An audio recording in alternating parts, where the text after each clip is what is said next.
Ang loud for me is about bold and power. Bold in the sense na naked truth ang pinag-uusapan at power dahil nare-reach out niya globally. Kaya maraming salamat sa loud.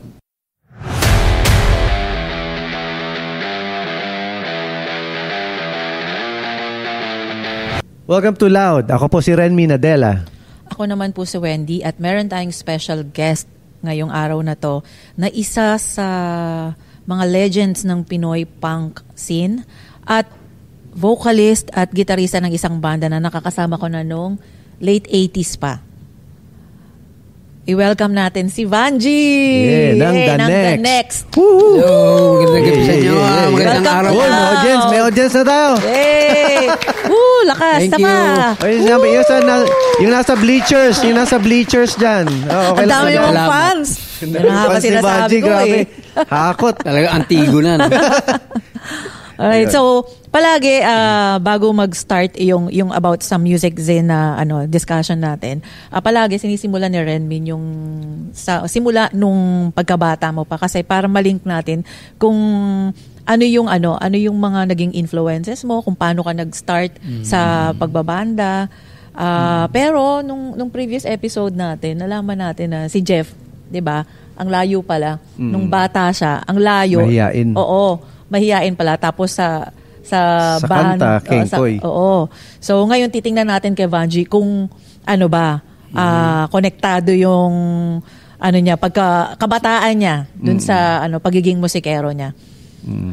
May question. So nung bata ka, mahilig ka ba nun sa music na agad or wala sa mundo mo yung music? Mahilig. Na-impluwensya kasi ako sa mga father ko ba. Mahilig makinig ng music. Mga musikero. Anong edad? Hindi naman musikero. Yung bang, tawag dito, yung mga panahon kasi, mga 60s, diba? Mga Beatles, mga ganyan. Oo.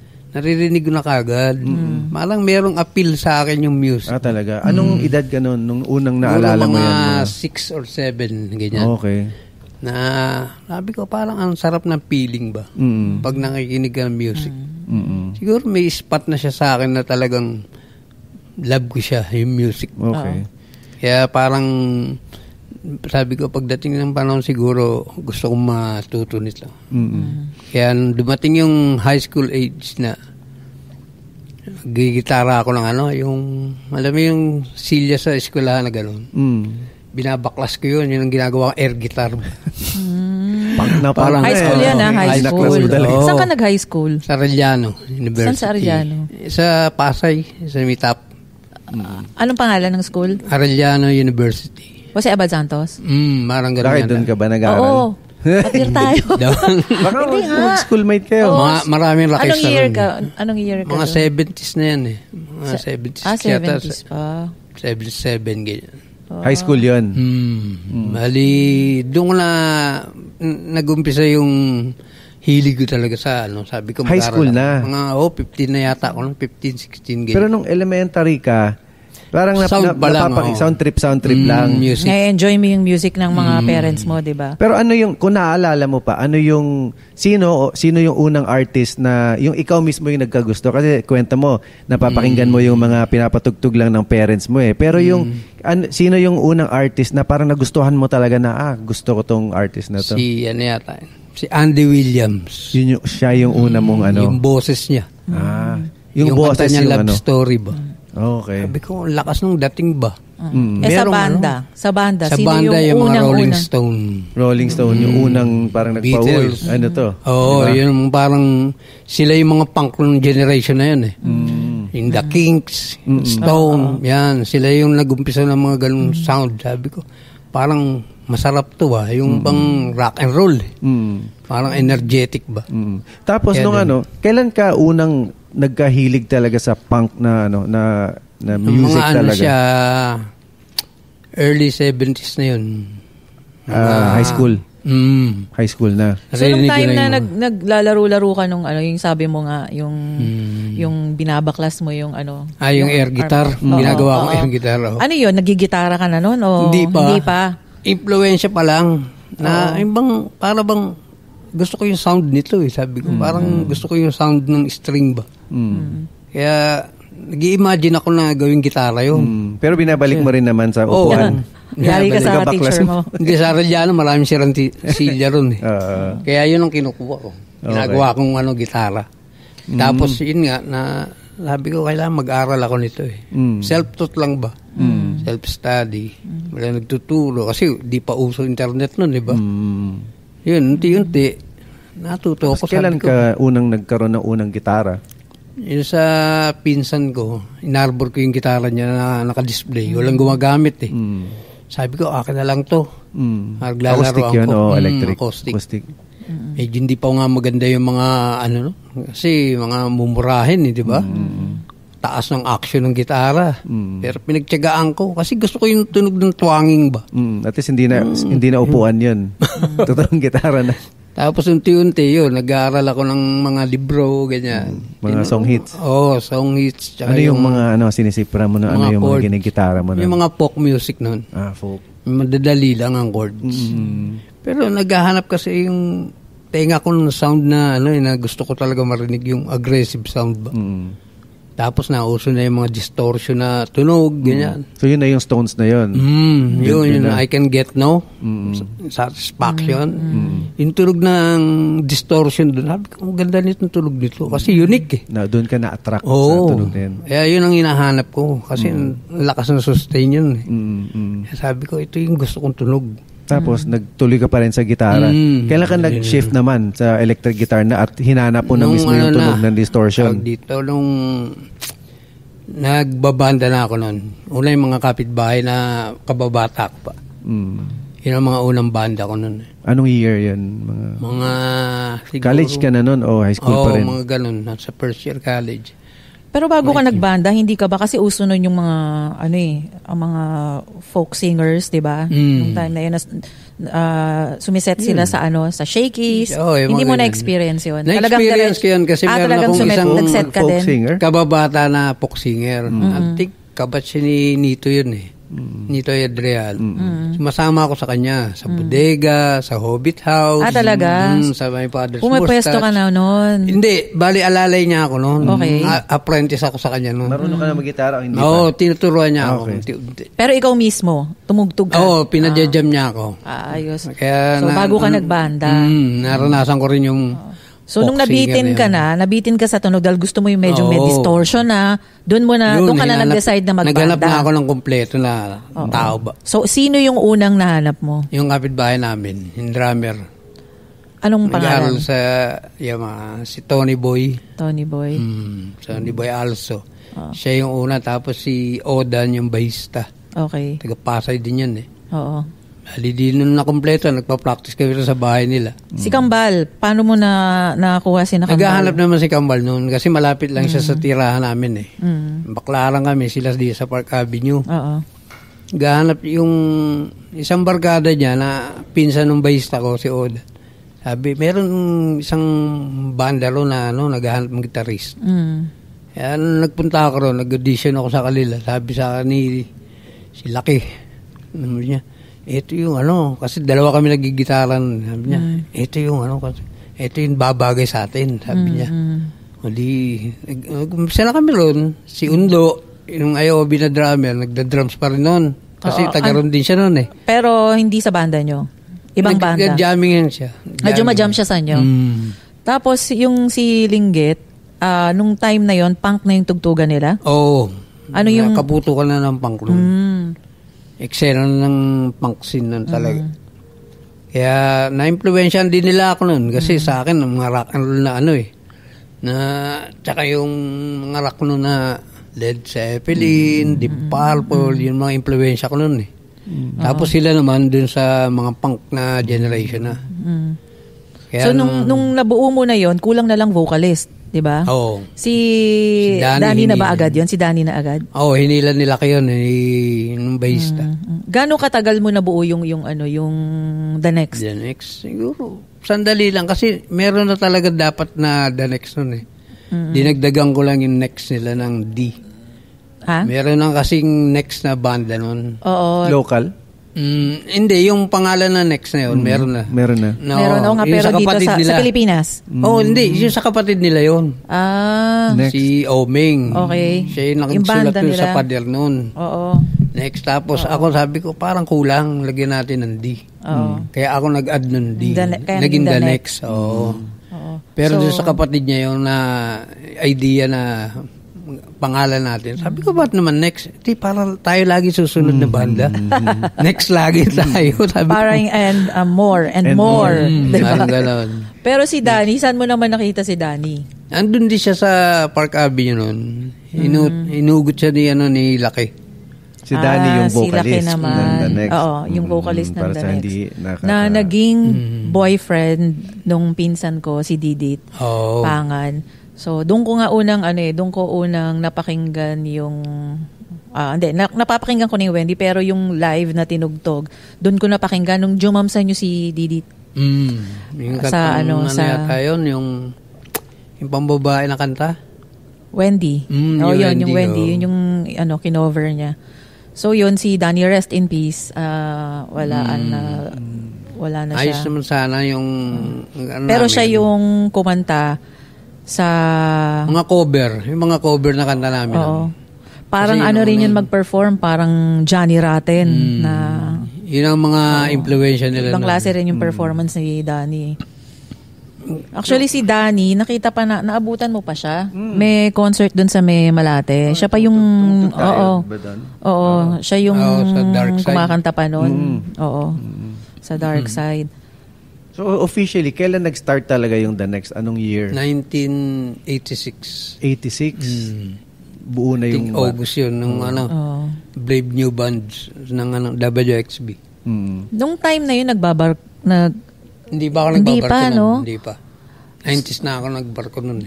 93. So, na-enjoy mo pa yung pang-era na yun. Pagbabanda nun. Oo.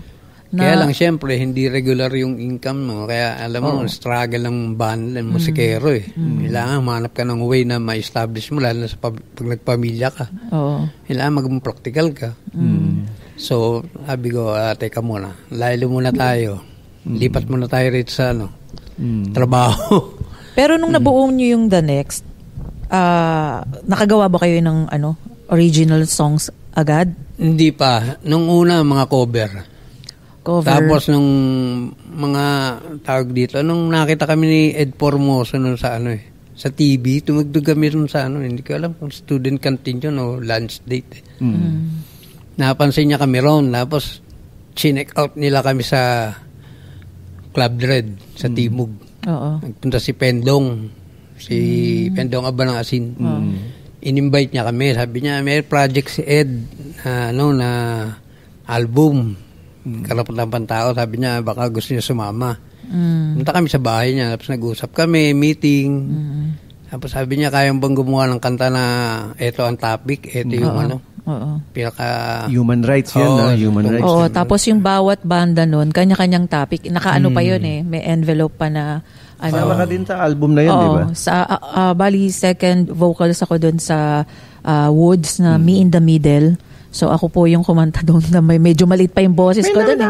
Oo, hardcore yun Ganun. Oo. Ikaw yun. Oo, so 1989 ni-release Dati pa pala, idol na kita Meron akong tape nun Nasaan na? Nasaan na? Nasaan na? Wala na, hindi ko naman Sayang kasi tape. wala na ako na. Oo, wala nga. Double cassette yun. Oo. Alala ko. Andun din si Joey Ayala. Doon lang single lang dapat yun na cassette Kaya lang ang daming nagsabi ng kanta. Kaya naging double album. Pero maganda naman ang ginatnan. Sana nga magkaroon tayo ng So yun yung unang unang recording nyo. Yun na yung unang recording ng The Next. Yun ang una. I think sa Adenad yata yun. Sa may Mandaluyong. Tapos nun, yun na yung album na yung sumunod o compilation muna? Yung compilation muna ng Karapatang Pantao. Tapos yun ang una. kami ni Bobby kay Heber. Oo. Tapos nakagawa kayo ng compilation din? Nung panahon na yun, si Heber nag-iisip na ng kasi kaputukan ng mga Pinoy band Oo. dun eh. Pinasok na ni Heber yung Pinasok niya yung mga punk scene. Kaya doon, nakagawa kami ng album doon. Pero yung iba, ginawa niyang compilation yata. Pero anong nauna, yung compilation nyo kay Heber o yung yung album nyo na? Compilation muna. Compilation. Huli kaming nilabas eh. Nauna sila Woods. Anong compilation yun? Pinoy Bato. Oo. So, doon hindi na si si Danny. Wala na. Si Danny, bale, sa recording doon lang sa doon lang sa Karapatang Pantao album. Doon sa Karapatang. Tapos yung mga sumunod na ng mga albums nyo, wala na si Danny. Hindi na siya kasama nun. So, yung huli, yun yung, yung album na, yung pinakahuli. Talagang. Kami yung huling ni-release ni Heber. Kasi nauna sila Bobby, sila Bong, tsaka yung anak ng Tupac. Phil Bayo. Nung time yung sa Red Rocks noon, kasi nung 1988, 88-89, back to back kami nito The Next, tapos yung banda namin na Empty Cups. Alam ko every Tuesday tayo noon di ba? Sa Red Rocks. Bago pa yung Club Dread. Bago maging Club Dread. Bago pa maging Club Dread, Red Rocks pa yan sa Timog. So mga 88, 89, nauna pa yata sa Merrickson sumiset na tayo doon, di ba? Tapos maliit lang yun. Maliit na. Yun talagang underground scene. Oo. Tapos doon napapanood ko pa rin si Danny pa nandun pa, di ba? Ano na ba noon? Tapos na yung hindi, parang yun yung time na nagre-record na kayo sa o tapos na kayo mag-record nun sa Karapatang Pantao? Sa Karapatang Pantao. Tapos na, nung time nung Red Rocks. Tapos after nung Red Rocks, di ba nawala na yun? Naging Club Dread. Nakakatugtog pa rin kayo sa Club Dread. Club Dread. Doon nga kami madalas nun. Minsan, back to back kami nila Bobby, ng Woods. Tapos, yung daming banda nun na sumikat din eh. Diba yung katulad ng Iheads, galing din sila doon, Parokya. Mga bagets pa sila nun eh. Tapos kayo yata nakatugtog din doon, diba? Sa EDSA na. Club Dread EDSA. Nung Timog hindi namin naabutan, EDSA.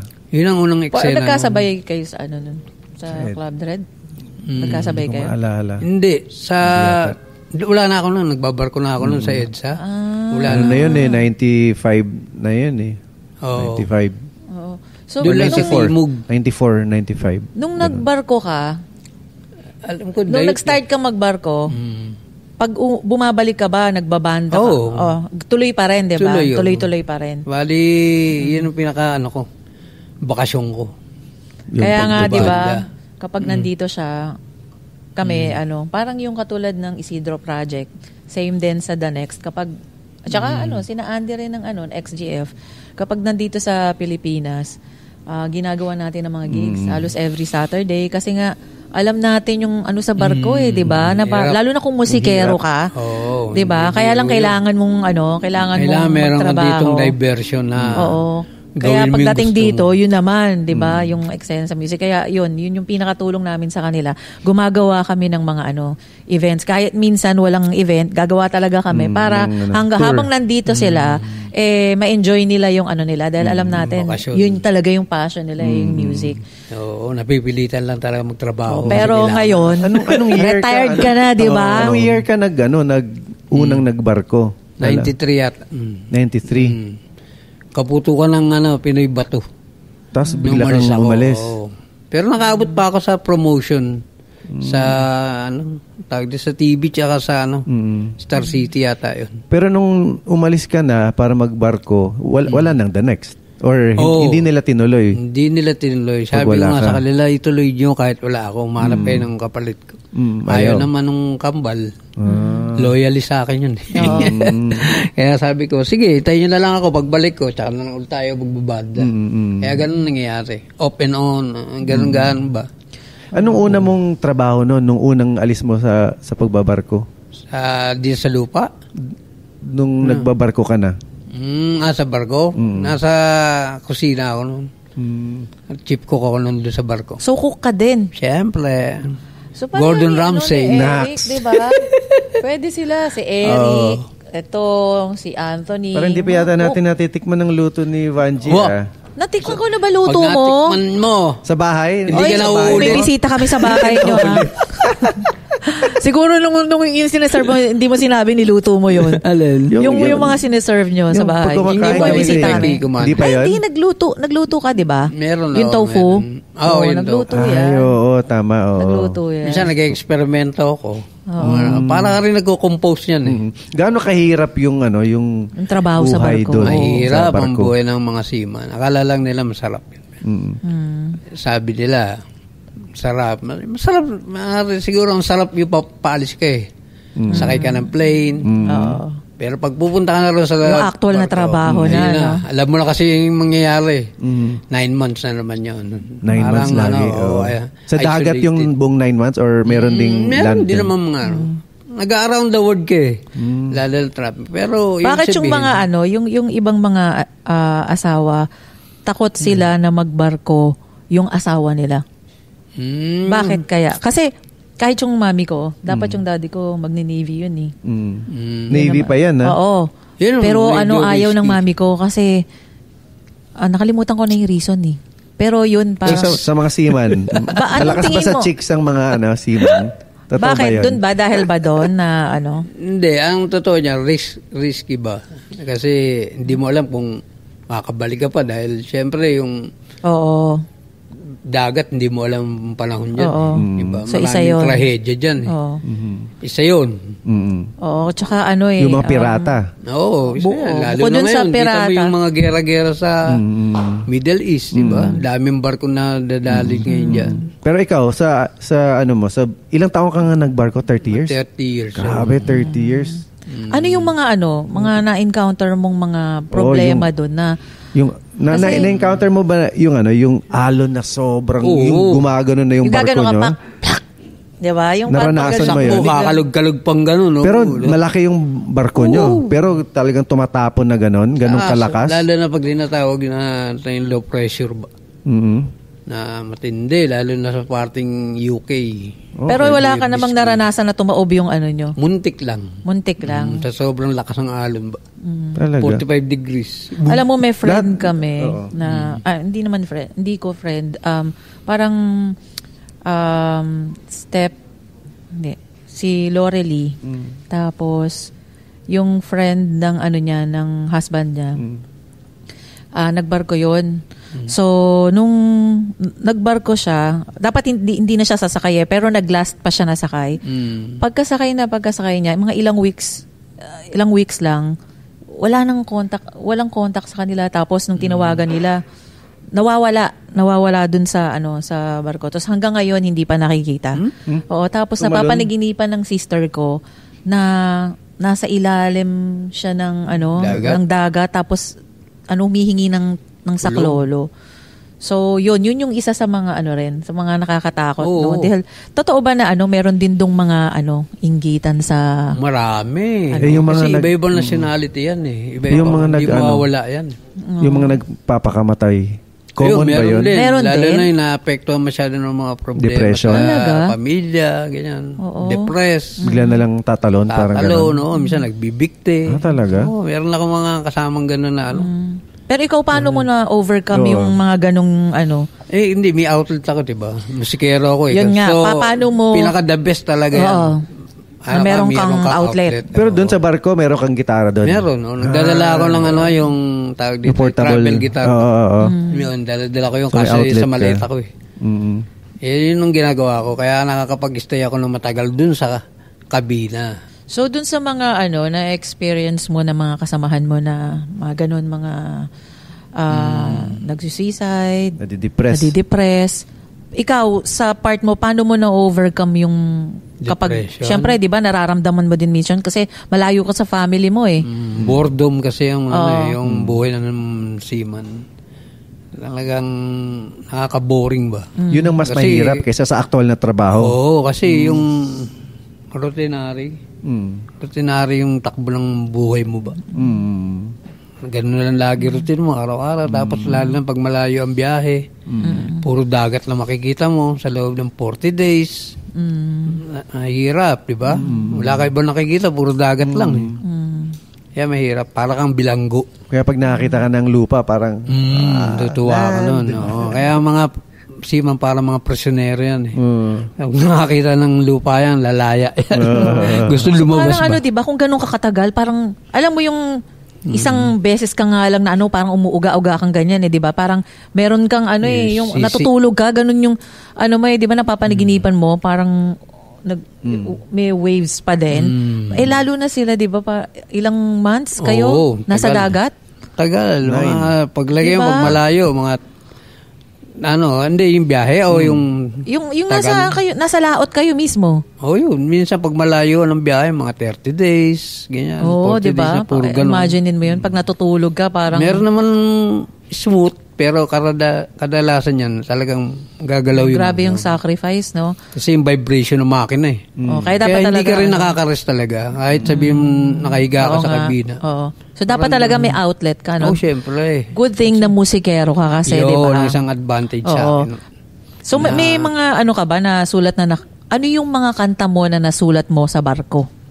Yung mga seaman blues na hindi ko pa naririnig yun. Kaya nga Marami pa ako nakaimbak sa 30 years ka. Marami ako nakaimbak sa baul. Ilang mga songs na yung nasulat mo doon sa barko? Marami din. Simula nung nagbarko ako. Kaya lang yung iba, putol-putol siya. Kasi busy sa barko di ba? Putol-putol. Pero marami akong naisulat doon kasi lahat ng mga idea nakikita ko sa paligid. Yung bang mga nakikita ko, mga view o di kaya kung anong mga bansa na pupuntahan mo, nagkakaroon ka ng mga idea ron, naisulat ko yun. Meron pa nga ako dati ginawang kanta sa yung may-ari ng barko ba. Gusto naman nila. Kahit acoustic lang.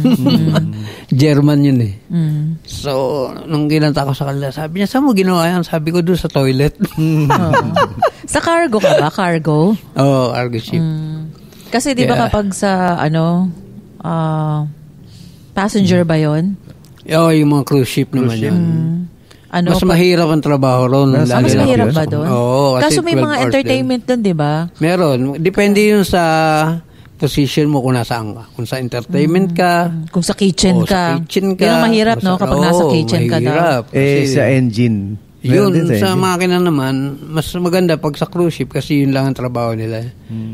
Maintenance lang sila ron Mahirap doon sa mga cargo pag sa makina. Kasi minsan gagawa sila sa mga bodega pag may problema. Pero sa cruise ship, mahirap doon yung mga nasa galley. Kasi 12 hours ng trabaho.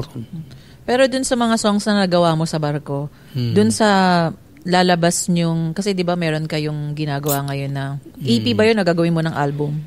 Siguro baka mauwi na sa album. Sa album. So may isasama ka doon yung mga nagawa mo sa barko? Mga English naman yun. Karamihan sa English.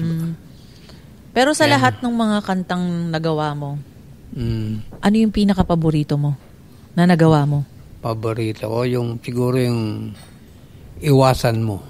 Iwasan mo. Ano ba yung iwasan mo dun? Iwasan mo ang bisyo mo. Yan, kasi naging bahagi rin ng buhay musikero yan, mga bisyo. Lalo ng 80s. Bihira naman sa musikero, hindi nakaranas magbisyo. Ultimo nga yung mga international artist, diba? Galing din sila sa ganyan. Initially, nakakatulong siya. Dahil lalo na pag nagpupuyat lang. Pero in the end, depression din ang tama sa nun. Ano ba yung pinakamalalang bisyo na nagawa mo? Kasi ang nangyayari dyan, nai-immune ka ron sa tinitira mo. So, ang tendency niya, kapag na-immune ka ron, nahanap ka pa ng mas mataas doon. Kaya yung iba, nag-eksperimento pa ng kung ano-ano. Kaya nag-iimbento ng ang dami yung lumalabas ngayon, di ba? Mga iba-ibang substance pa.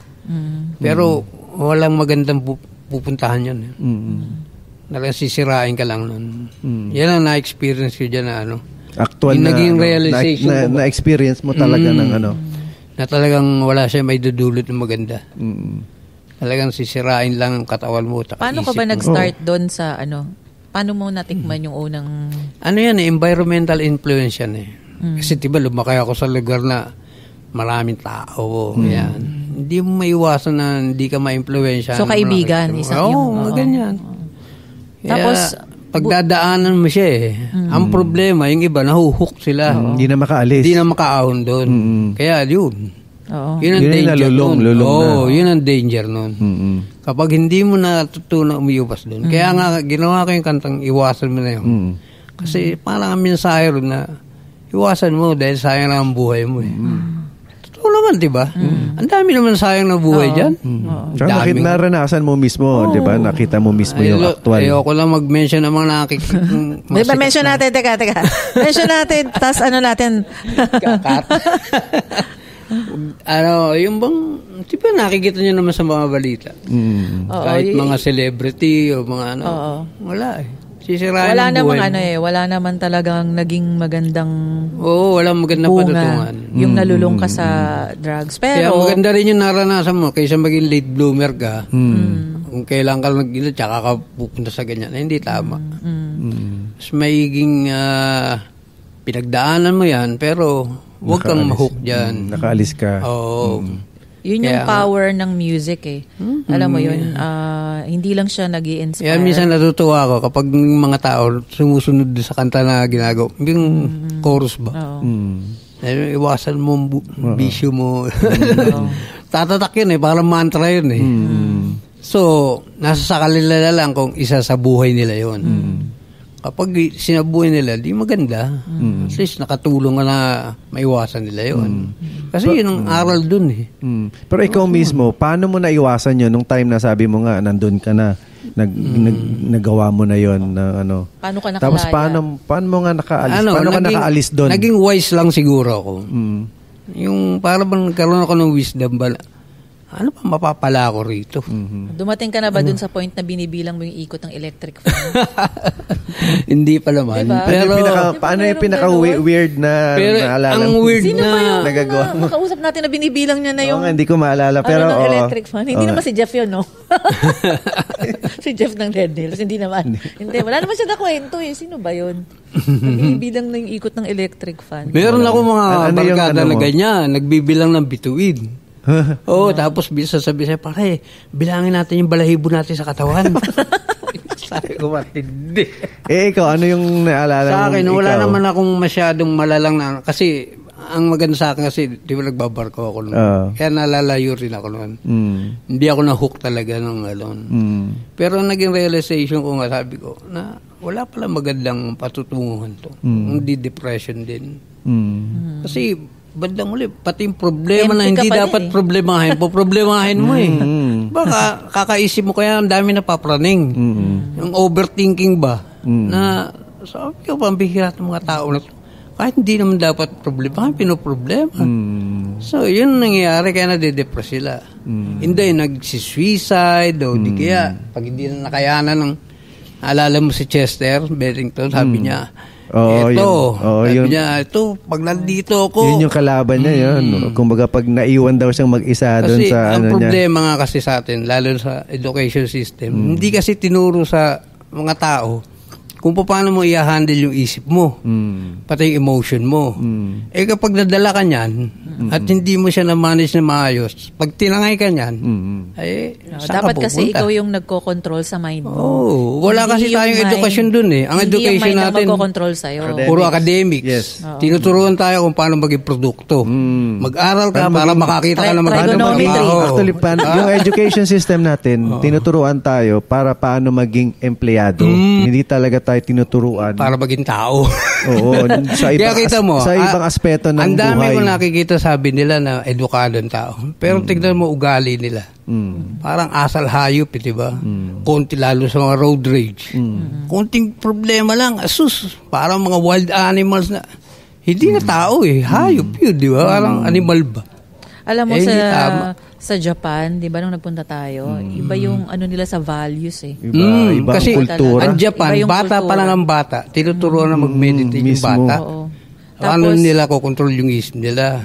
Nakita nga namin sa station, sa train station, mga 5 years old, sila lang. Wala silang kasamang adult. Nakapila lang sila lang yung ano, di ba? Saka mga disiplinado. Sobra. Disiplinado. Kahit yung ano, isa sa mga parang nakakagulat na ano doon na napansin namin, ito lang recent namin na tugtog doon sa Japan. yung pagtatawid ka sa pedestrian lane, yung bago ka pa tumawid, yung mga sasakyan tumitigil na talaga. Dito sa atin, di ba? Hindi ka pa nakatawid, diretso. Gusto nilang mauna. Makikipag-unuhan pa. Minsan nga nasa pedestrian lane ka na, di ba? Biglang bubusinaan ka pa. Doon, hindi. Sila ka, no? Pag alam nilang may patawid na titigil na sila, tapos hintayin kayo makatawid.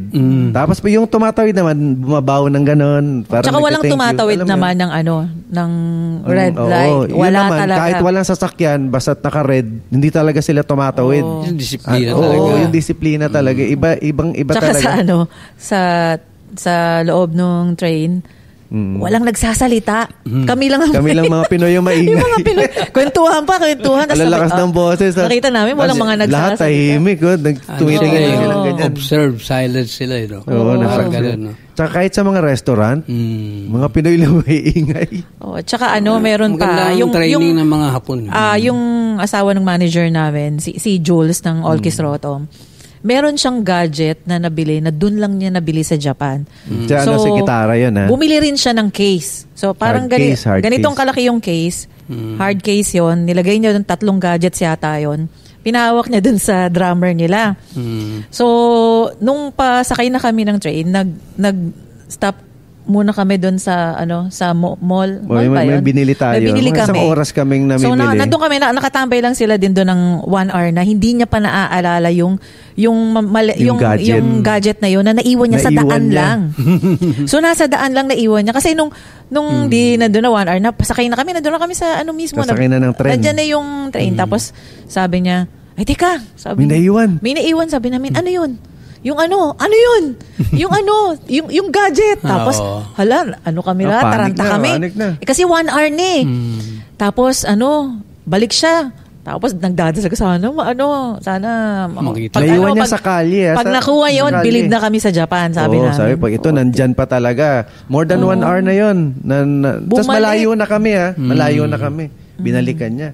After a few minutes. Andun. Oo, inabot niya. Nandun din sa Kung daan. Saan niya iniwan, nandun lang, walang kumuha. Nilapag niya kasi, ewan ko ba't niya nilipag. Basta nasa daan nilapag siya. niya kasi meron siyang iba pang dala. Nilapag niya, tapos inayos niya. Tapos nakalimutan niyang bitbitin. Pero nandun pa. Pero more than an hour na kaming nandun. Sabihin, walang kumuha. Hindi nangunguha ng hindi sa kanila yung tao. Iba talaga yung So yung kultura, di ba, parang, yun lang yung isa sa mga nakakaingit yung gano'n na parang mayroon palang ganong bansa. Di lang yun, di ba, naobserbahan mo yung mga foreign act sa kanila.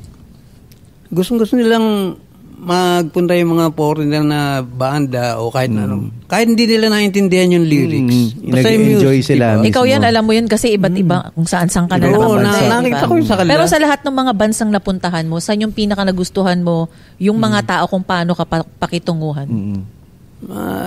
Anong nationality? Sa Germany. Mga sila ron medyo para bang maayos yung pagkatao nila. Tawag dito yung mindset nila ba? Talaga. Medyo disiplinado rin yun. Talaga. Mga alimango. Mga rin sila yung tawag dito makatao rin pag yung kahit na ibang lahi ka. Hindi ka masyadong discriminate. Talaga. So pag bumababa kayo doon, mga gano'ng katagal kayo nagsastay sa pag dumadaong Depende kayo? sa diskarga ng kargamento. Minsan sa linggo, minsan 2. Talaga? Lalo na kapag yung mga tawag dito yung mga mineral na kargamento. Tagal yun. Pala. Ang mabibilis yung mga container. Kasi hindi talaga tumatagal dyan. Mga lang yan, nagda-drop lang ng mga cargo yan. Pero yung mga cargo ship na mineral, yun, matagal yun sa barko.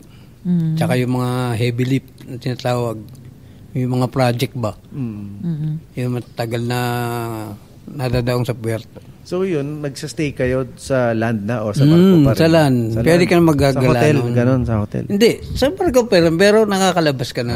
Okay. Makagala ka na nun.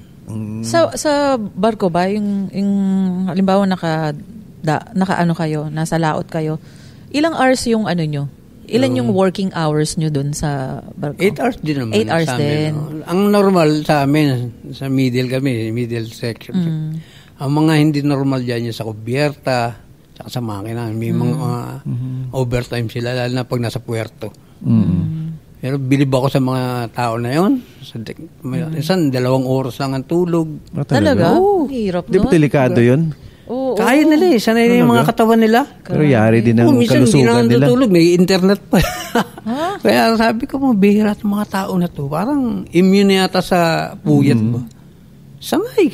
Ang titigas ng mga katawan, sabi ko, matindi yung mga Puro yung overtime, mga deck no? boys na tinatawag. Matindi sila kasi... Ano yung mga trabaho ng mga deck boys? Oo, biro Anong mo. mga ginagawa Naglilinis nila? ng bodega, lalo na kapag dikitan lang yung puerto nyo. Kunyari, 1 day lang ang biyahe, papunta sa susunod. Nag-discarga kayo, kunyari, ang kargamento rito. Lilinisin nyo yung bodega, ilang bodega, ang lalaki niyan, di ba? Mga boss, kailangan pagdating nyo rito, malinis na. Imagine mo yung bakbaka na trabaho. Kailangan malakas yung resistensya. Oo, minsan para mga Spider-Man yan nakasabit doon sa crane. Titignan ka lang. Talaga? Hindi mo na-experience yung mga ganun. Hindi. Talagang kasi doon ako sa kusina. Sa kusina ka lang. Kaya masarap sa akin. Oo. Kasi Tikim-tikim ka. prone sila sa lamig tsaka sa init. Kapag nandun ka ba sa kitchen, tumitikim ka din ng mga Oo, kasi kailangan, kaya minsan hindi na ako nakakakain kasi busog ka na sa sa kakatikim. Si Eric, si Isidro Project, hindi pa namin nakakakwentuhan yung tungkol dun sa niya. Maganda rin makakawento yun. Iba rin pagsisiman experience niya. na. Oo. Kaya maganda mag-guest talaga namin kayo sa isang episode lahat ng mga Purusiman, cooks. no? Oo. Tops. Pero Maganda yung hindi usapang naman barko. malimit. Yung si rin sa yung banda ni Anthony na Hatred. Ayun, yung sa Hatred kasi, yung mga members noon, yun yung mga kasama ko noon sa sa Republika. skateboarding. Yung mga trasher. Yung pangalan ng namin nung grupo namin, Dogtown. So yung mga yun, nung hindi na kami masyadong nagkikita, yun nabalitaan ko, lahat sila nagbarko. Lahat sila cook, pero hindi naman mga nagluluto yun. Hindi ko alam bakit cook yung napipili talaga na na mas unang madali kasi pag-aralan yun. Oo, parang pag-aralan yun. Oo, parang mas madali silang Nag-training din kasi ako niyan, Cyprus. Nag-training din ako niyan bago ako nakasampa sa bar. Dinaan muna kami sa school. Parang culinary arts ba? Talaga? mas madali na cook yung pag pumasok ka ng bar. Lahat sila nag-cook. Kasi ang pagkukusinero, para ka rin musikero niyan Nagko-compose ka rin ng mga ingredients mo. Kaya siya, yung relevant din sa mo. Kung pag-iisipan mo talaga. Oo, kasi art, tsaka art din Art yung siya, culinary arts nga, di ba tawag yan? Kaya related din siya. Tapos may mga color pa, lalo na sa presentation, di ba? Pag gagawa ka ng presentation, kailangan medyo maganda sa paningin. Sabi nga sa akin ng isang kapitang German, sabi niya, hindi lang naman bibigyan kumakain, pati rin yung mata. Oo, tama. Kasi kung sa kailangan ma-attract ka rin, di ba? Kahit hindi masyadong masarap, basta magandang tignan. Okay din yan, di ba? Kaya sabi ko, ganun pala yun. Pero kaya marami ako bahay, natutunan din doon sa kanila. Sa mga kasama kong iba-ibang nationality. Marami. Yung mga attitude nila. Kasi pinag-aaralan ko sila. Sabi ko, ano ba mga kultura nito mga tao na to, di ba? Mga Russian, yung mga Russian na yan. Kahit nga English barok lang nagkakaintindihan kasi hindi sila talagang sa English, diba? May sarili silang lengguwahe. Kaya minsan pag-aaralan mo na lang yung lengguwahe nila para makausap kayo. Naaaral mo naman. Oo, tuturuan ka naman nila Ano yung mga language na naaral mo na sa pagbabarko mo? Karamihan, puro bad words yung tinuturo sa'yo. Oo nga, parang ito. Yung Puro sa bad Bisaya. words, Sa Bisaya, tinuruan niya ako ng word. Sabi niya, good morning daw yon. Tapos meron kaming meron dumating na bisita namin na Bisaya. Sabi niya, di marunong ka din magbisaya. Sabi ko, oo. Anong alam mong Bisaya? Pwede sabihin dito yon? Pwede. Podcast naman to. Sabi niya, sabi ko, ano ba yung sabi ko? Utin. Tapos, nagtawanan sila. Sabi ko, good morning. Hindi pala good morning ibig sabihin nun. Tirap ka dyan. Pero natin, cut natin yan Cut na lang yung Ganun naman talaga. Bawal yata Beep yan. na lang, ibibip. May talaga sa beep mga niya, beep. Oo, Part yun ng kultura tama ng na mga talaga sila. Bisaya. Yan. Pero hanggang ngayon, hindi pa ako marunong masyado magbisaya. Di ba nga meron nga tayong alam na kwento, di ba, na foreigner siya, white guy, doon sa probinsya, sa Bicol, no? Bicol. May kaibigan kami. Tapos sabi niya, meron daw na padpad doon sa lugar nila na Amerikano. Tapos sobra siyang, parang hindi na siya makaalis doon for some reason. Tapos nagiging tropa na siya ng lahat. Kasi siya lang yung puti doon eh. So, tropa-tropa siya ng lahat. Ganyan. Kilala na siya doon sa lugar nila. Tapos sabi niya, pangarap daw niya talagang ma-meet yung vice mayor ba o mayor? Mayor ng ng probinsya nila. Tapos sabi, meron silang tropa. Yung tropa mo rin yun. Nasa pangsin din yun eh. Tapos, nagpaturo siya ng paano daw babatiin good morning, yung paano yung good morning mayor, ganyan. Sabi nung kaibigan namin, ito lang sasabihin mo, putang ina mo. Ganun. Ganun. Putang ina mo, mayor. Putang ina mo, ganun. Tapos biglang ayan na, talagang mamimit na niya yung mayor. Sinabi niya talaga yun.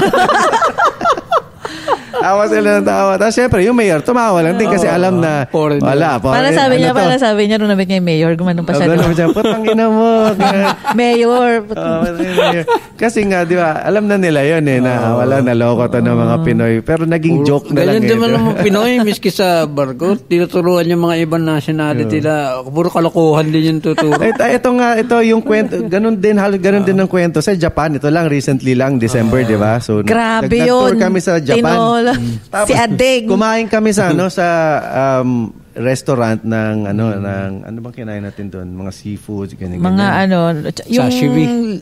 Ginger ale. Sarap. Kami lahat, agaw-agima at olkis rotom, ganyan, dami namin.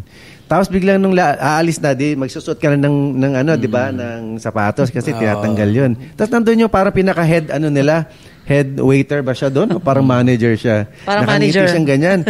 Tapos naunang lumabas yung parents ni Shai, yung manager namin sa Agaw-Gimat. So parents niya yon. So mga ilang taon na ba sila? Mga 68. 60s, ganun. Tapos nakangiti pa yung head waiter, sabi niya, patang ina nyo.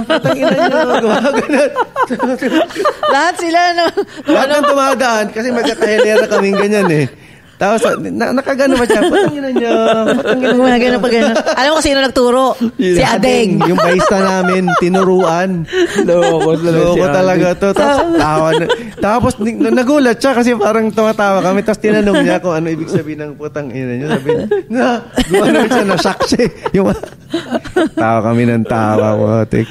Yeah. Yung mga Pinoy ginagawa ng Pinoy. Hindi ko pa alam yung exact na kung paano tinuro ni Adeng eh. Oo. Basta, inulit-ulit daw niya eh. Sabi niya, putang ina nyo. Ganyan. That means thank you. That means thank you. Ganyan. Thanks for coming. Parang ganon. Matatanda minuhuli. Loko talaga yung mga Pinoy, no? Ganyan din naman sa, likas naman sa atin kasi yung mga ganon. Ano yung mga words na tinuro sa'yo? Marami. Yung tatawa ko sa salita ng mga Russia na bilat. Yung bilat ba? Mura sa kanila yun eh. Bilat. Sabi ko, sa amin yung bilat, kinakain yan eh. We eat that. Ano sabi niya? Tawa yung Russian. Sabi ko kasi expression nila yun eh. Ano sa kanila yun? Parang puta ba? Bilat. Yung expression nila yun, yung fuck, parang ganun ba sa kano. Sa inyo ba? Ano yun? Ano sa inyo yun? Saan? Sa bilat? Hindi mo ba alam? Hindi, alam ko sa Bisaya. Ano sa Bisaya? O edi ano yun? Vagina yun eh. Ay, ganun din sa akala ko naman. So, ibig sabihin pala, Bisaya yung word na yun. Bisaya yun eh. Kaya sabi ko, inisip ko, baka ibang bilat yan na Tagalog na baka pagkain talaga yan. Ano ba ito? Nalilito na ako sa Anong word? Sabi ko, baka... ito. Akala ko Tagalog na... Yung meron bang bilat na pagkain? Yung puday. Tagalog ba yun? Tagalog? Tagalog yata yun eh. Hindi, cut na. Walang cut-cut dito. Wala. Hindi, naisip ko lang bigla, walang walang mali siya. Kasi kung yung sabi mo, Bisaya pala yun, di ba? Educational to. Educational, naman kasi karamihan Ito kasi expression. Culinary. Ano naman kasi Kaya akala ko talaga may pagkain na ganun. Kaya nga sisid ba't mo naman kasi kinakain? Nahihimik ako kasi sa Bisaya, alam ko yun. Alam mo, kinakain din yun. Pero baka naman may pagkain na talagang ganun.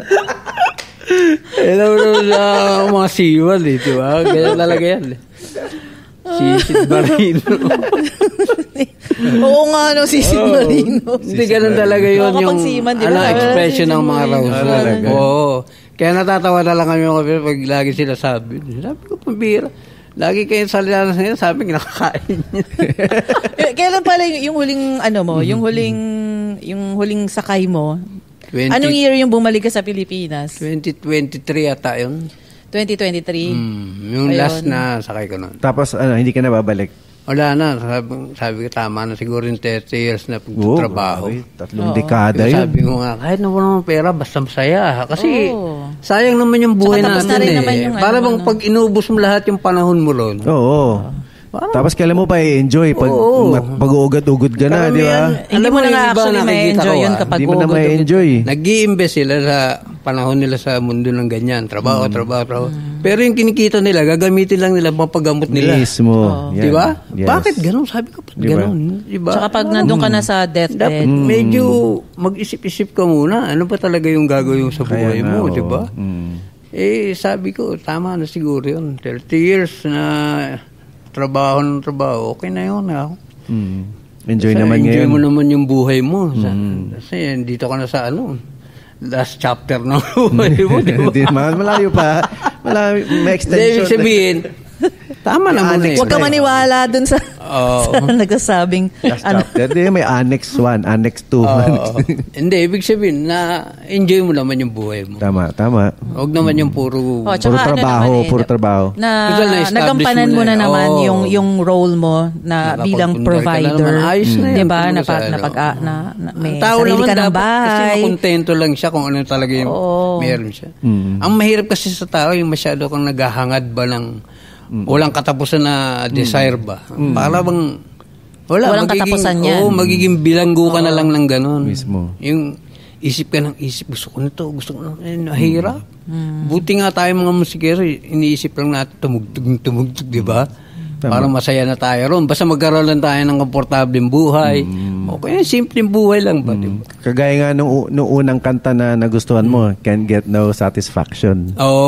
Diba yun? Isang isang para bang pagmumulat sa kaisipan ng tao Bakit sinabi nila na I can get no satisfaction? Kasi hindi nasa-satisfy. Naranasan na nila lahat Ang dami ko narinig na celebrity na international nagsalita niya. Oo, nandun na sa kanila lahat pero parang kulang pa. Lagi may kulang. Kasi tayo spiritual in essence. So yung mga material na bagay, kahit anong amount pa isaksak mo yan sa sarili mo, hindi ka pa din masasatisfy. Diba? Kasi yung thirst mo, yung spiritual lang ang makakasatisfy sa'yo. Kasi doon ka magkakaroon ng peace of mind. Kasi ano mo yung kung wala ka namang katahimikan. Isip ka lagi ng tsaka isip. Tsaka iiwan mo lang din yan, di ba? Sabi nga nila, yung billionaire tsaka yung pulubi, halos pareho lang na iniisip yan Magkano kinita ko, di ba? Para ganun lagi, di ba? Bilang lang ng bilang. Ang pinagkaiba lang nila, maraming binibilang yung billionaire, yung pulubi, konti lang. Pero yung mindset nila ganun din. Kaya sabi ko, parang hindi yata tama yung ganun na busin mo na lang yung panahon mo sa mundo na ganun. Sabi nga, no excess baggage allowed. Pag naling mo ron, wala. Kung ano lang yung na-invest mo sa sarili mo, sa kaluluwa mo, yun dadalhin mo. Pero yung material na yan, wala. Pahiram lang yan sa'yo dito. Kaya nga sabi ng mga Indiano, yung native na Indian, American, strange daw sa kanila yung mga puti. Kasi bakit nila inaangkin yung mga lupa na yun? Samantalang wala pa sila, nandun na yun. Diba? Binigay lang yan para gamitin mo pansamantala. Pero, di mo naman madadala yan. Dadala mo ba yung mansion, bro? Tama. Diba? Kaya makontento lang tayo kung ano yung meron tayo. At least, satisfied ka na nun. Pwede mo nang kantahin yung kanta na I Can Gumawa ka ba ng kanta tungkol dyan? sa... Yan, yung Parang meron yata yung... about spiritual life. Yung kayang-kaya kasi, ano yun naman yun? Parang kayang-kaya kung sama-sama, huwag mawawala ng pag-asa. At least, parang... Uplifting. Nagbibigay ng hope. Ng hope. Spiritual, yung pag-isipan muna pala. Pag-isipan mo na ang iyong gagawin. Ito ba ay tama o mali, diba? Pag-isipan mo muna ang iyong gagawin. Ano ba yung umpisa? Ano yan? Sayang ang iyong panahon. Sa anong album yan? Doon sa Talamak. Sa Talamak. Ilang songs yung nasa Talamak nyo? 12 yata yun. 12. Tapos ngayon yung plano yung album. Ilang songs may yung mga English yun eh. Meron pa akong mga ginagawa kasi hindi pa tapos yung iba. Ayun nga yung minix ni Rem din na ilan na ba yun? Dami na rin mix naman nun, di ba? Kalahating album na yata yun, di ba? Thankful din ako kay Derek dahil sa kanya ko rin narinig yung talagang sound na nahanap ko nun. Kasi hindi ko matagpo-tagpo kasi wala akong idea ba. Paano kaya magawa yung ganun tunog? Kaya kung gusto nyo magpa-mix and master. Hindi, para lang exclusive lang yan para sa mga friends. Hindi, baka gusto nyo lang. Ayan, si Renmi, siya. Oo nga. Magandang yung tenga kasi kailangan talaga magaling yung tenga mo, no? Pag nagbibig siya, no? Kasi ako kasi parang minimix ko yung sa inyo bilang fan alam mo yan? Bilang fan ng banda na to, ng The Next, alam ko. Kasi meron nga akong karapatang pantao na di ba? Hindi pa tayo lahat magkakakilala. Meron na ako ng tape na yun So, yung tunog namin dun, pinaghalo kaya na-imagine ko, itong banda na to, ito yung, kung ako, parang ito yung magandang tunog. Tapos, bago rin tayo nag-recording, nag-usap din tayo kung ano talaga yung gusto mo na tunog di ba? So, yun ang pinalabas natin. Yung ginawa mo na mix ano ba ito, maganda yun. Kasi talagang yun ang gusto kong tunog na Tsaka sa live nyo ngayon, gano'n na ang tunog parang niya talaga. Parang ganun magiging signature ng sound ng banda. Kasi bawat banda may kanya-kanyang signature sound dyan, di ba? May kanya-kanyang tunog yan Pag narinig mo sila, alam mo na kagad kung, to agaw to. Di ba? Meron tayong para bang, yung palatandaan ba ng tunog. Iba yung ibang banda, tulad ng Queen, pag narinig mo, alam na kagad. Uy, sila yun. Queen yun. May, yun ang distinction ng banda talaga na artist ka talaga. Yung may sarili kang style diba? Hindi ka katulad ng gaya-gaya lang na ito uso ngayon, kailangan ganito rin kami. Hindi. Pag talagang artist ka, kailangan meron kang sarili mong originality, diba? Kasi ikaw yun Ikaw yung unique extension yan ng sarili mo yung sound mo yung music mo, yung art mo, extension mo yun So ikaw yun. Tungkol kay Hendrix na nasabi ni Satriani ba? Kasi si Satch, yung technical siya Magaling talaga sa technical. Pero nung na-experience niya yung music ni Hendrix, sabi niya na ito pala yung talagang music na tinatawag, hindi pala yung technical. Kasi marami na raw lumalabas sa internet, magagaling talaga mga shredder, pero walang feelings ba? Walang expression. Doon niya na-realize na, sabi niya, si Hendrix pala, puro expression kasi wala raw siyang practice Hindi nag-i-scale kasi halata mo kawag ang gitarista praktisado. Ang galing mag-iskala. Pero si Hendrix hindi, iba-iba. Iba-iba yung nota niya. Kaya sabi ni Satriani na yung pala yun. Expression pala yun, hindi pala yung hindi pala yung technical. Yung puso. Kasi sa totoo lang, nauna naman creation before the technique, di ba? Tama. Yung creation, yan intelligence yan. Kumbaga sa pag na-inspired ka, magkakaroon ka ng ng intelligence na makagawa ng kanta, di ba? Yung technique, byproduct na lang siya, di ba? Sayang din yun creation si Jimi Hendrix, no? 27 years old. Mga katulad nila. Overdose din. So kaya yung mga songs mo, sakto rin sa mga musikero. Kasi nga nung time na yun, sinabi mo nga, di ba? So meron kang yung una, yung iwasan mo, tas may talamak ka pa, di ba? Yung talamak ba tungkol din doon? Para, or meron kang specific na tao na nag-inspire sa'yo na kantahin yun? Or, isulat yung kanta? siguro sa environment na nakikita Doon ko. sa Sitwasyon ba natin sa hindi lang siguro sa Pilipinas, kahit sa ibang bansa. Kasi yung talamak parang yan yung bang nakikita mo sa lahat ng tao. Diba? Yung pagiging talamak ba? Yung sobra-sobra ba? Diba? Merong mga tao na walang kontento sa buhay. Kaya so hindi lang tungkol sa drugs yun? Hindi. Yun, karamihan yun, yung para mga corruption. Pagiging greedy sa lahat ng bad. Oo. Oo. So kaya hindi pala siya talaga sa... na talaga. Dahil kasi nakikita diba, sa society natin yan eh. Yung bang lalo na sa mga politiko, diba? Maraming ganyan eh.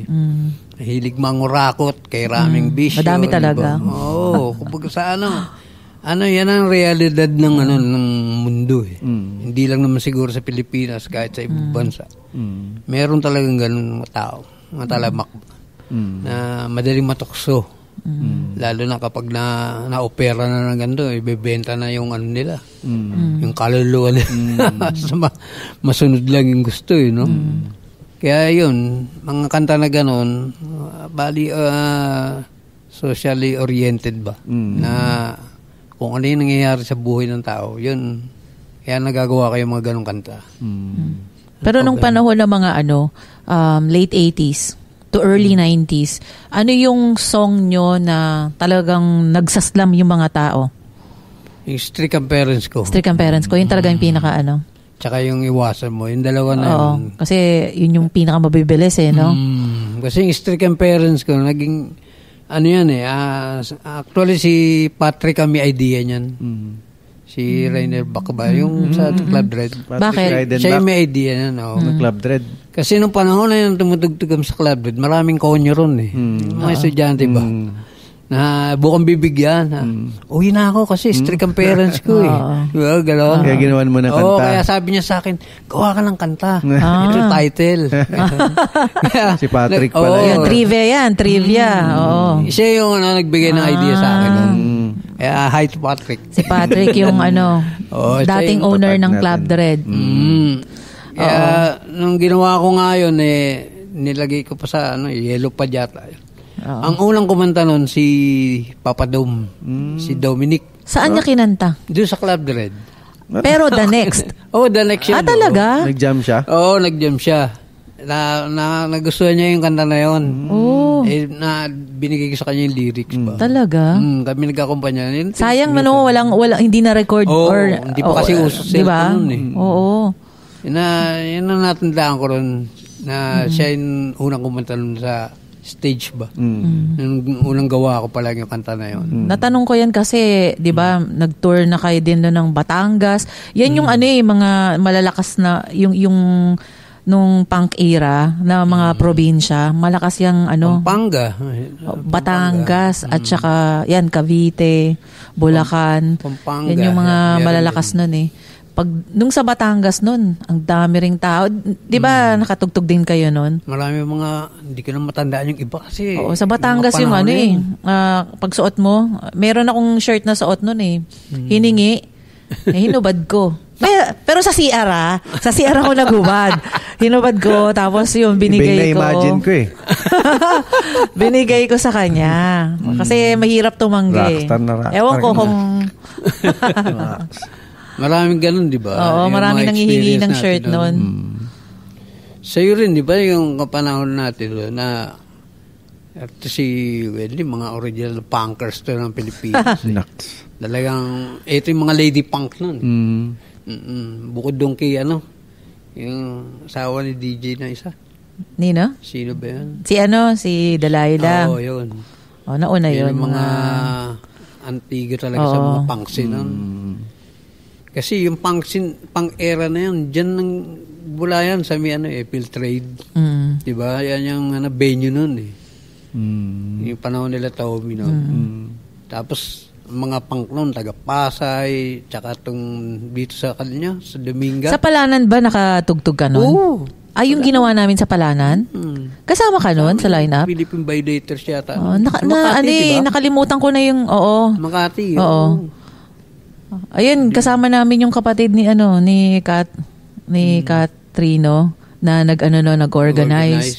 Oo, so mga 3 3 gigs yon na na ginawa namin sa Palanan. Kaya tas ako pa yung sumulat ng noon ng permit, yung letter. Request? Oo, para dun sa venue. Humingi ako ng permission na gamitin yung venue. Gumawa ako ng letter. Tapos nilagay pa namin dun guild something parang art. Ako pa yung gumawa pa ako ng ng logo na dami lang na logo eh. Tapos Ganun naman ang mga punk nun Kanya-kanyang gawa ng poster, DIY. Oo.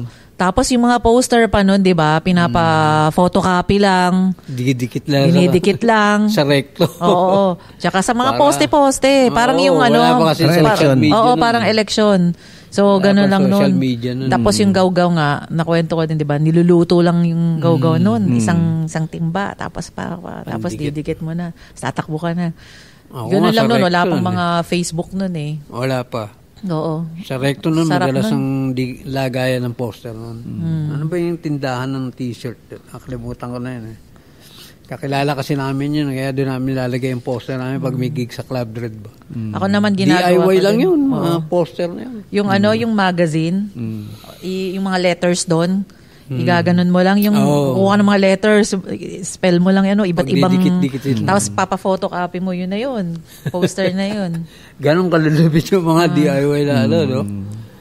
Pero masaya yung mga kapanahon na ng punk noon. Kasi hindi na rin mauulit talaga hinahanap yun. nila talaga nun yun. Hindi Iba katulad yung- ngayon eh. Na Ano medyo- napansin yung malaking pinagkaiba nung time na yung mga kinukwento nyo sa ngayon, yung recent na eksena? Mas live ang eksena nun kasi raw and wild. Yung eksena nun talagang Tsaka talagang pinupuntahan ng mga tao nun.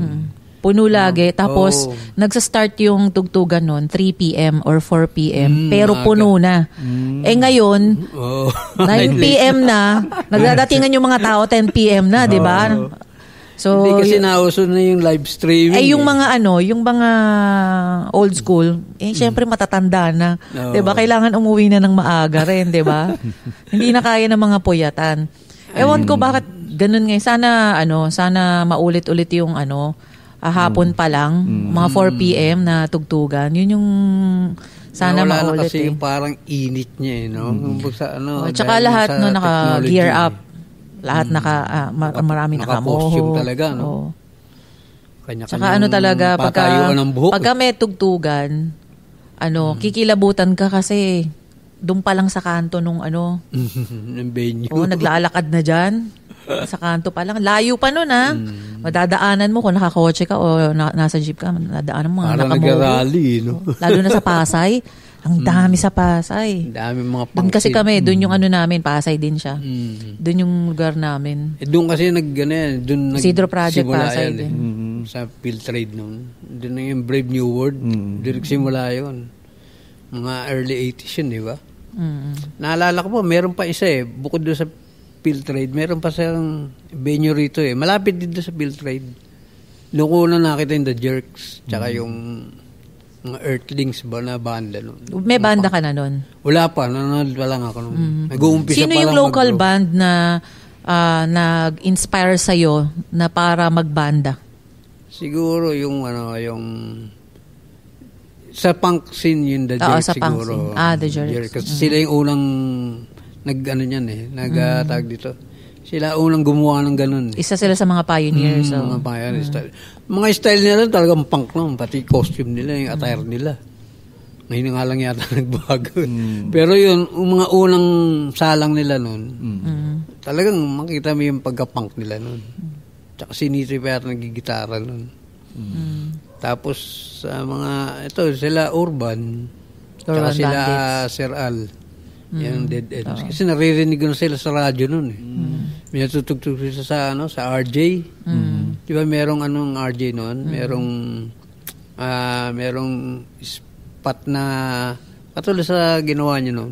Parang TRC. Yung TPC. Yun, merong pinatutugtog sila ron. Kaya naririnig ko na yun. Kaya saludo rin ako sa kanila. Ang gagaling Gagaling kasi Actually, nakakagawa na mga bata pala sila, nakakagawa sila ng mga original ng kanta no? Yung Dead End sa time nila na yon, technically, magagaling talaga sila. Oo, gagaling. Technically, yung time na yun kasi 'di ba parang ano yung tugtugan nun, mga raw na ano lang crank. Mabibilis talaga. Tsaka mga hindi pa ganun kagagaling yung iba, technically. Pero yung dead ends, Hindi kasi talagang... yung feelings nila, yung expression nila, yun ang hahanapin mo sa kanila Kasi talagang, malapit talaga yung yung dating ba pag narinig mo. Lalo si Ral, bago manta kala mo, foreigner. Di ba? Parang pagka narinig mo, Sir Al, nung una, nung hindi pa ako, masyadong nakikinig ng dead ends, nung narinig ko yung nila, kala ko DRI na may halong Jello Biafra ng Dead Kennedys di ba? Yung boses ni Sir Al. Raw and wild, talagang malupit. Pero kahit ngayon na pag pinakinggan mo yung dead ends, pakinggan mo ngayong time na to na marami ng magagaling. Iba pa rin yung yung soul music ng music nila nandun. Kumbaga sa yung expression nila nung panahon na yun, mararamdaman mo kahit ngayon.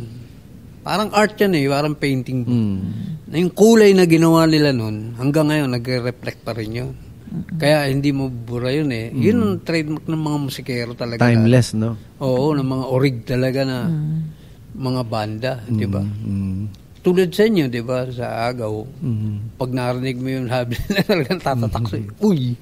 Di ba, merong may dating, Pag narinig mo, merong sundot sa puso mo, Para kang gigisingin ba? Kahit na sabihin mo, pakinggan mo madalas, yun para talaga, Ikaw ba nakikita mo yung sarili mo na magre-retire ka sa music? Lagi ko, hindi. Oo, di ba? Kasi yan passion mo yan Diyan ka masaya Di ba? Kasi merong mga di ba, na pagdating ko ng ganitong edad, hindi na ako hahawak ng gitara, hindi na ako hahawak ng Sabi nga ni Keith Richards ng Rolling Stone, what for? Bakit ako mag-retire? 80 years old na, nagka-rock and roll pa rin. Oo, di ba? Sabi niya, ang gagawin ko sa buhay? Yun na nga lang, di ba? Mabuburiw lang ako, di ba? Oo.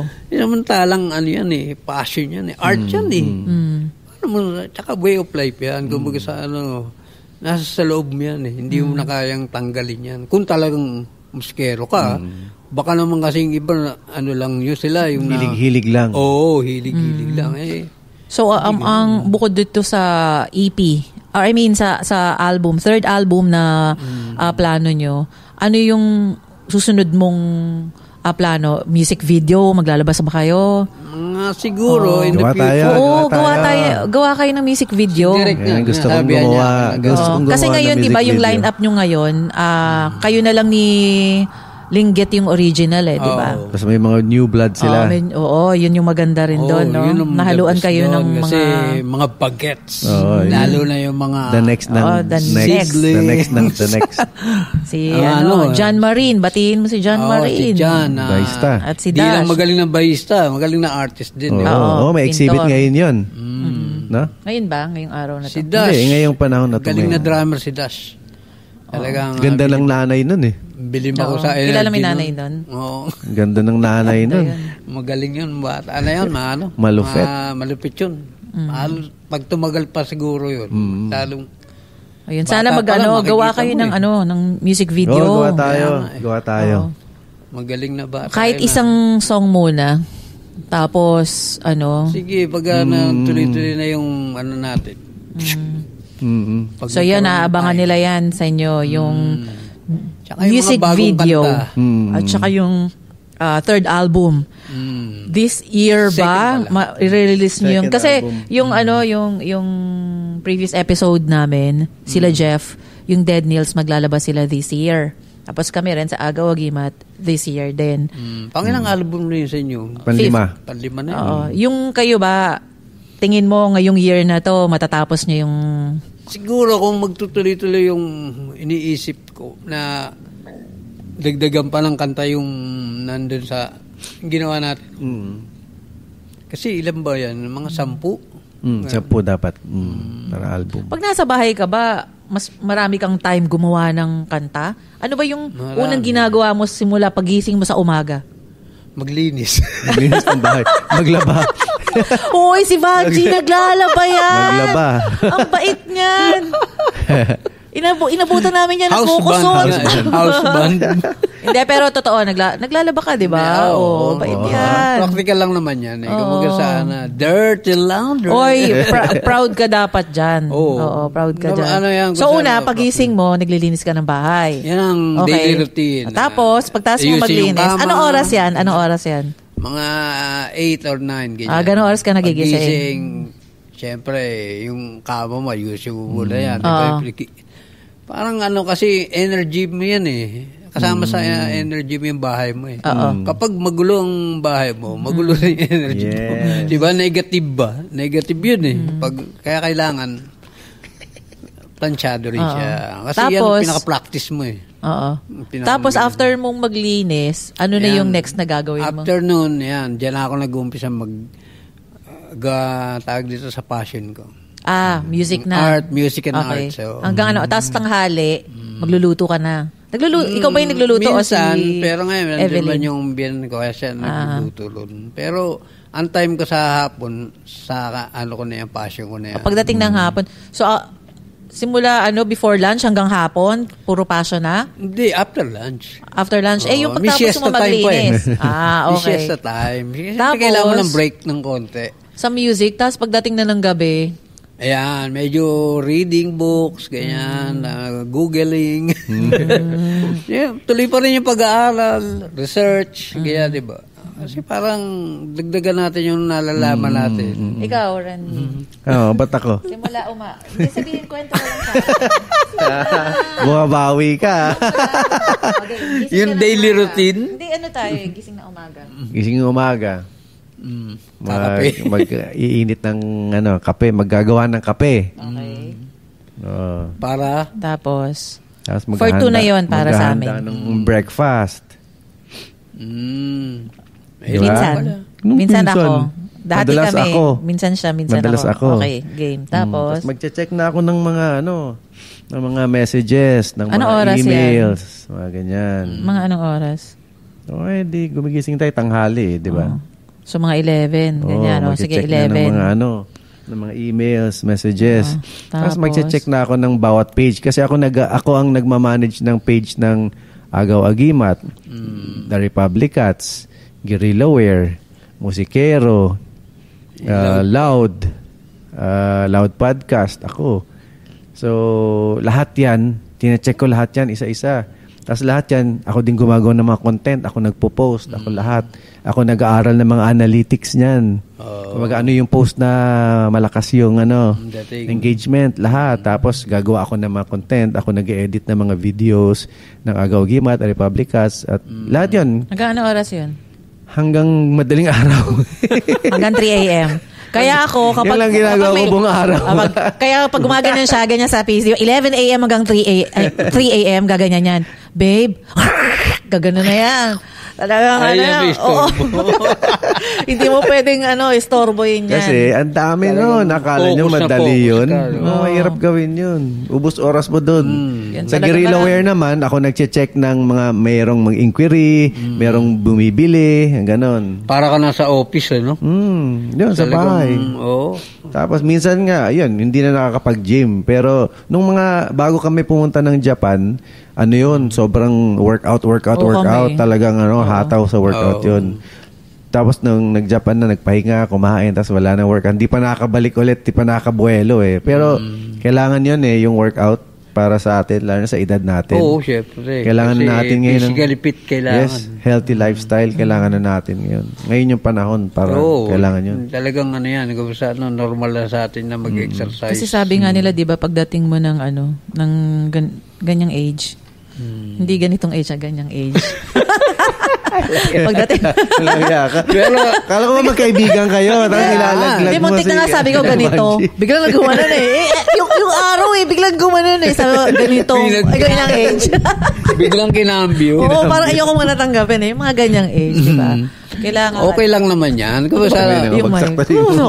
Normal lang naman yan Basta ang kailangan lang natin healthy living. Pero ano ka naman, di ba? Tinan mo naman, nag-exercise ka naman, di ba? Mukhang Oo, kita mo naman pag nasa stage tayo, lumilipad pa tayo. Di ba? Hindi naman... Musikero kasi to kaya baby face din Kaya nga Ikaw, di ba? Malaking factor kasi sa atin yung pagiging musikero. Yes.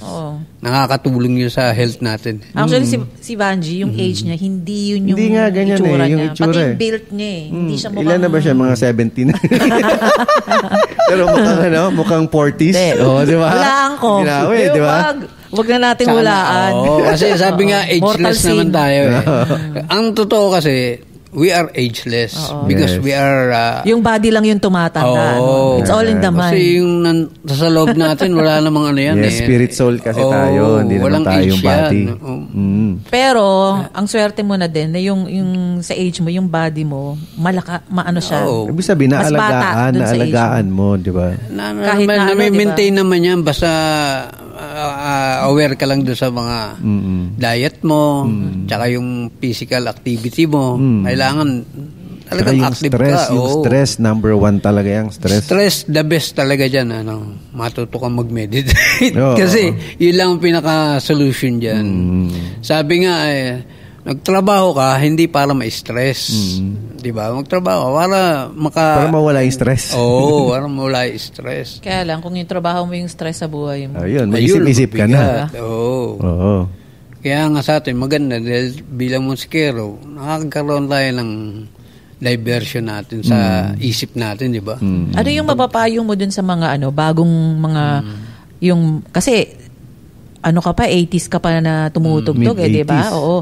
Hanggang ngayon nandito ka pa rin tumutugtog. So ano yung payo mo dun sa mga bagong banda or yung mga basta yung mga banda ngayon na lalo na yung mga kabataan? Huwag lang sila masyadong ma-involve sa gaya-gaya style ba na pag ito uso, itong gagawin natin. Dapat magkaroon sila ng originality ba? Na sarili nilang parang yung Paramore, musika. di ba? Ang dami kong naririnig na mga banda ngayon. Iisa yung boses nila, di ba? Ang lakas kasi ng influensya. Ganun, talagang kuwang-kuha nila. Kaya lang magaganda Tapos naman. original song pala. Nakala mo cover ng Paramore, pero tunog Paramore. Mas maganda kasi magaganda naman yung boses nila, di ba? Mas maganda sana magaling silang tumugtog, kaso yung tunog nga lang. technically, di ba? Kaso boses talaga ni Tsaka pati yung takbo mismo ng kanta. Oo. Tunog Yun nga, Paramore. sabi nga ni, sino ba yung nagsabi nitong artist na ito na ang good artist nangongopya. Pero yung great artist nag-i-steal. Ibig sabihin, pag nag-steal ka, i-innovate mo siya. I-improve mo. I-improve mo siya. Kukuha mo lang ng inspirasyon. Para talagang maging great maging ka. sa'yo. Sarili mo. Naturally naman na ma-impluwensyahan ka ng pinakikinggan mo kasi parte ng pag-aaral ng music yan eh. Diyan ka na-educate sa pakikinig eh. Kasi music, hearing art yan eh, di ba? So, lahat ng pumapasok sa tenga mo, nagkakaroon ng influence sa iyo yun. So, depende na lang kung paano mo siya mamanipulahin. Kung paano mo siya gagawin na parang sa iyo talaga. Magiging original mo. Paano mo siya tatatakan ng sarili mo, sarili mong gawa. Kasi mahirap na rin naman talaga ngayon gumawa ng talagang original na tipo wala pang nakakagawa. Para sobrang lahat naman yan parang malapit sa imposible na yun kasi sobrang ilang daang taon na ba ang music, di ba? Oo, lahat naman yan. Kahit modern music na lang eh. Kaya nga pag nagkademandahan, di ba, minsan hindi na atawag dito. Minsan lagi na nanalo yung mga sabihin nila ng opya. Kasi ang katwiran nila, nag-i-exist na yung mga chord progression na yan. Simula pa lang ng una. Ilan lang ba ang nota, di ba? paano mo ma-avoid na magkaroon kayo ng pagkakahawig? Isa lang naman ang nota na ginagamit nyo. Do, re, mi, fa, sol, la, ti, do. Yun lang naman yan eh. Kaya lang pang vibration niya, kung paano mo lang i-arrange, kung paano mo gagawin na para sa iyo talaga. Pero kaya nga, minsan tataka, bakit didemanda nila yun? Pwera na lang na unless na lang talaga na kinopya mo. In totally wala kang iniba, pati tono, pati chords, pero, diba? Halos lahat naman yun. Kaya nga pag nakikita ko sa internet na yung tawag dito, yung may tawag silang ano yun? Plagiarism? Oo, parang ganon. Sabi ko, bakit? Kita mo nangyari sa Led Zeppelin na sabi, ginaya di ba natalo yung nag-deband sa kanila? Kasi katwiran nila, tagal-tagal na nag-exist nun di ba? Yung chord na yan, noon pa yan, sabi niya, paano sabi yung ginaya? Tsaka kalimitan kasi talaga din na yung mga ganyan na katunog ng ganito, influence eh. Halimbawa, Rancid, Influence kasi sila ng The Clash at Ramones din. So marami din silang kanta nakatunog din ng The Clash kasi nga yun ang idol nila, yun ang lagi nila pinapakinggan. Tinatawag na DNA. Although hindi nila kinopya talaga, iba yung kopya kaysa sa influence na parang na-inspire ako dito sa gantong gantong takbo ng kanta. So parang nagkaroon ng ganong touch yung kanta mo. Iba yun sa talagang kinopya mo talaga. Sabi nga kung i-research natin simula pa nung panahon ni Beethoven, ganun na ang nila, ang pag-educate sa kanila. Dahil meron din silang pattern nun eh. Meron din silang mga ginagayahan nun eh. Diba sila Mozart, influencer rin. Kasi ganun yung DNA ng music eh. Talagang hindi maiwasan na magkaroon kayo ng pagkakahawig. Lalo na sa mga genre na yan, di ba? Kaya tataka ko paano magkakaroon doon ba dun sa album or sa yung bagong album na ginagawa mo? Nagkakaroon ba ng time na meron kang mga songs na pareho? Pareho ng tunog. Nangyayari yun. So, paano mong ginagawa mo? Medyo tinitweak mo lang siya ng konti. Yung parang regluhin mo lang siya na, kunyari, pareho ng rhythm section o pareho ng tunog ng gitara, ibahin mo lang konti yun. Para mag-iba ng konti yung texture niya, di ba? Hinahabol mo na lang din. Di kaya yung lyrics, ibahin mo, di kaya yung dynamics. Ganun lang naman ang niyan eh. Sabi ko nga parang nagluluto ka rin yan. Maraming klase ng luto ng pansit, diba? Pero yun din ang ingredients niya. Iba-iba mo lang ng konti, dagdagan mo lang siguro ng mga herbs. Chinese sauce. Yan. Ang dami yung natutunan na. Ang daming yung natutunan kay Tito Vanji. Diba? Yung mga bagong, para yun sa mga Gen Z o mga kabataan na musikero ngayon. So, simula sa personal life, sa trabaho, sa pagbabanda, sa pagbabarko, yun nga, sa trabaho, sa family life, 'di ba? Ang dami nilang natutunan ngayong episode na 'to. Ang bilis ng oras, 'di ba? Baka invite mo sila kung meron kayong may gig. Facebook page pala. Facebook page. Nakalimutan pala natin banggitin yung yung bandang X natin compilation. Tour sa hindi yung tour natin sa sa best na experience kasi natanong ko sa kanya kanina kung ano yung sa lahat ng mga out of town gigs niya, ano yung memorable na tour sa kanya. Palagi ko nga yung sa Mindanao tour natin. Very organized yun. Kasi ang galing ng logistic nun. Lagi kami nagmi-meeting nun, nila Eric si Eric ng Warlock, tapos si Wendy, ako, plus yung main organizer ng bawat city. Nagsischedule talaga kami ng mga meeting. Maganda yung pagkaka-arrange dun eh. Support, din yung support ng mga mga organizers. Kaya nakakatuwa. Nakakatuwa. Sina Vanny, sa Polo Molok, sila Pitel, sa Gios, si Giovanni. Sino pa isa? Kaya Gio yun. Jupiter. And yung sa wife niya. Tapos sina Troy sa Panabo. Tapos sa Kiblawan si Jopet. Ayun. Yun. Thank you sa mga namin sa Davao. Mga nakasalamuha. Lahat din ng mga organizers na to na local. Sobrang din sila. Sobrang sisipag din at well-organized din sila. Na yung hawak nilang show, talaga ding inayos din nila din. Kaya swabing-swabe lahat. Maganda nga yung set up Kamada. Masaya lahat. Tuloy-tuloy. Kung gusto na, smooth na smooth. Yes. Para lang talaga tayo nagtuloy. Gawin natin ulit. Kaya nga, sabi ko, ang galing ng magaling yung nag-isip nito. Babalik tayo doon. Babalik tayo dyan. Tsaka mga gandang pag-accommodate nila sa atin doon. So ngayon ba may mga gigs pa kayo, upcoming gigs? Siguro in the future.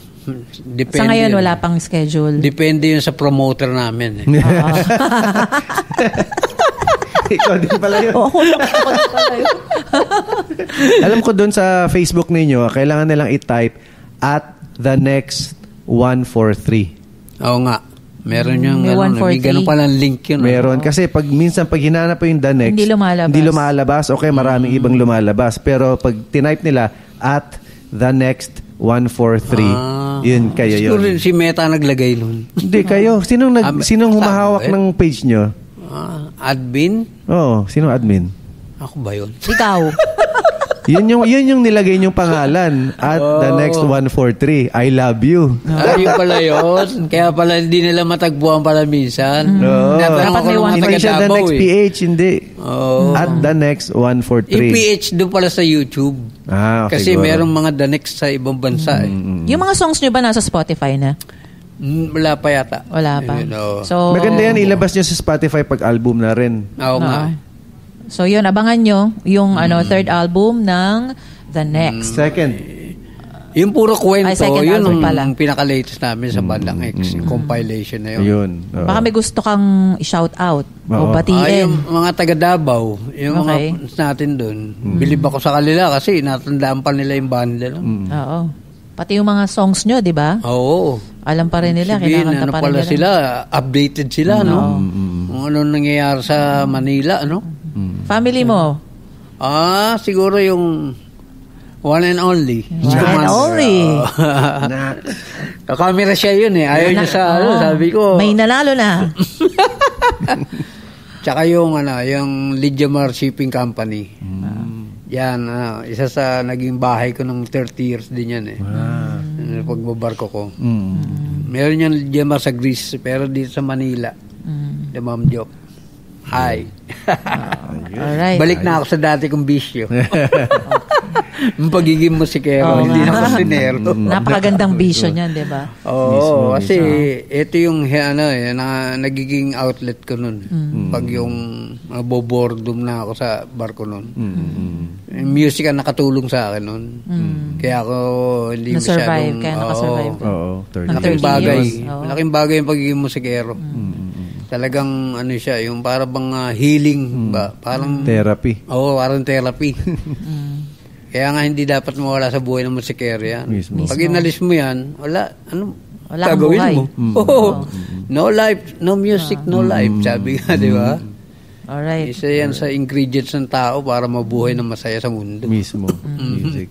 Kaya kayo mga musikero kayo, Tuloy lang. panindigan nyo Yes. pagiging musikero nyo. Tuloy lang. Basta-basta Hindi yan. porgit walang nanonood sa inyo, hindi na kayo magmumusikero. Hindi ganon. Kailangan sa puso mo yun. Kahit mag-isa ka lang tumutugtog, masaya ka, di ba? Mismo. Ganun naman talagang musikero. Ibig sabihin, way of life yan eh. Hindi naman yan sabihin mo na, kasi yung idol ko nagmusikero ka. Hindi ganon. Dapat i-cultivate mo sa sarili mo. Yun ang tinatawag orig. Oo. Di ba? Dami nating napag-usapan ngayon. Pero ang bilis ng oras, parang... Pero ang dami na nating napag-usapan at natutunan Marami ngayong ng topic. episode na to. Maraming salamat, Thank you, Tito Vanji. Thank you, Ren. Thank Tito you. Vanji. Thank you. Salamat sa mga Salamat sponsors. din sa inyong dalawa dahil kayo rin ang isang sa sumusuporta sa bandang The Next. Siyempre, palagi yan. Lalo na si... All out ang support namin dyan. Oo, si Ma'am si talagang kahit na ipahiram niya yung mga siblings niya para lang makatugtog yung The Next. Thank you Thank you. Isang sabi lang Salamat. sa'yo. Pinaunlakan mo kami na mag-guest ka Oo. dito sa sa Bilis nga, Loud. sabi ko, bukas diba? Diba? Ganun agad. So, Kayo ang na, lakas The namin Next. sa Alam ko Next naman na. to si Derek, talagang yung action talaga agad eh. Oo. Salamat. Thank you, rin thank sa'yo. Thank you and Maraming salamat. thank you rin sa Black Sheep Studio. Black Sheep Manila Studio sa aming studio ngayon, bagong bahay. Salamat. Bagong bahay ng Loud. Oo. Thank you so much. Yun. At sa lahat ng mga nanonood at nakikinig, kung gusto niyo ng ganito pang mga contents in the future, sana supportahan ninyo ang aming mga channels, ang YouTube channel ng Loud Podcast, Loud PH, tapos sa Facebook din, Loud PH or Loud Podcast, type nyo lang. And then meron din sa Spotify and Apple Podcast. So para mag-grow pa yung channel natin, sana supportahan Para mas ninyo. marami pang episodes. Mag-subscribe pa kayo and i-like ninyo. And kung meron kayong topics na gusto ninyong pag-usapan namin or meron kayong mga guest na gusto ninyong i-guest dito at susubukan natin, i-message nyo lang. Doon sa comment I-comment nyo section. lang dito sa sa YouTube. Subukan Ayun. natin Or sa Facebook. pagbigyan yung mga requests nyo. Para try natin gawang Marami paraan. pa silang matutunan at marami Oo. silang malalaman. Mismo. Alright, kita-kita tayo ulit sa next Sa next episode. episode. Yun. So, thank you for another amplified conversation here on Loud! Loud! Gusto nilang magpunta yung mga popular na banda o kaya. Kahit hindi nila naiintindihan yung lyrics. Pero yung music. Ikaw yan, alam mo yung gadget na nabili, na doon lang niya nabili sa Japan. Sa gitara yan, bumili rin siya ng case. So, parang Case, hard ganito kalaki yung case.